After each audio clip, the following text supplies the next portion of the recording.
Hey everybody.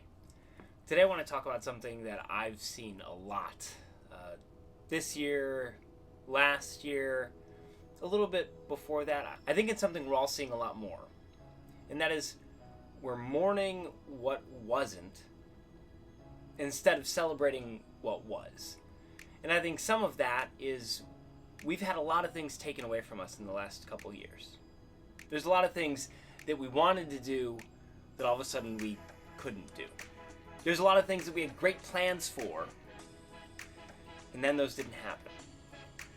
And I think as we're getting back to normal, whatever that new normal is going to look like, we're having some of those things come back.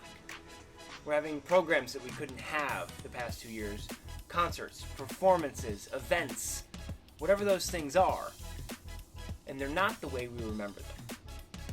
And so instead of celebrating, hey, we did this great thing, we talk like this. Oh man, yeah, but we didn't do this, and we didn't get to do that, and it wasn't this good, and this didn't work.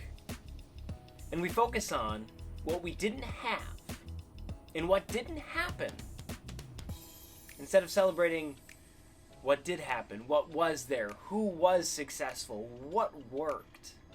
Now, I'm not saying we can't talk about what could be improved. We absolutely can, and we should.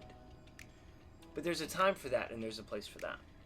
And I think if we leave no room for, hey, this went really well, hey, you did great at this, hey, this was awesome.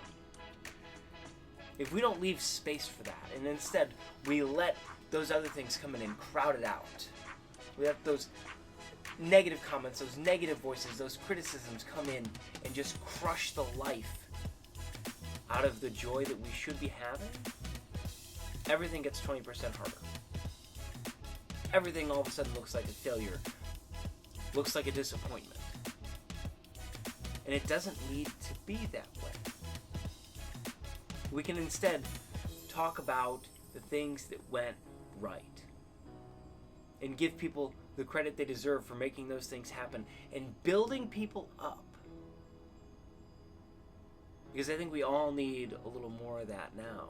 I think we all need a little more of that now than we did 2 years ago. Matter of fact, I don't just think that. I know that. I know we do. We are all a little burnt out. We are all a little tired.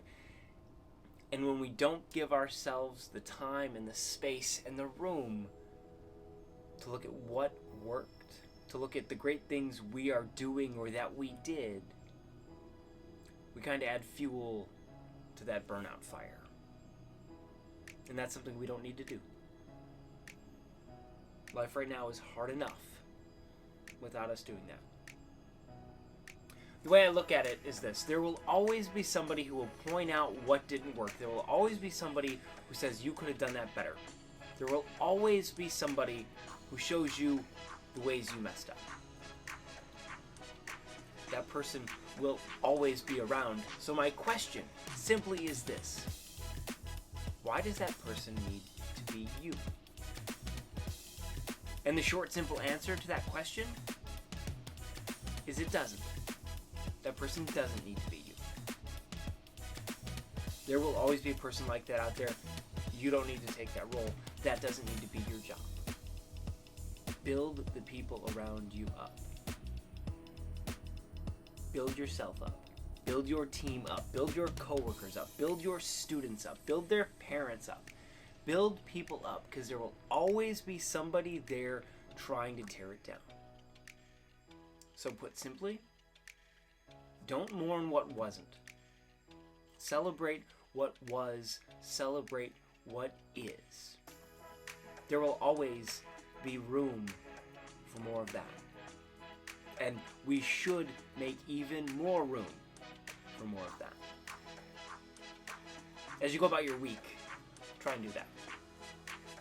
Go out of your way to give a compliment. Go out of your way to look at the positives in something. Go out of your way to build somebody up. I think you'll be happy with the difference you see that make in those little moments. After all,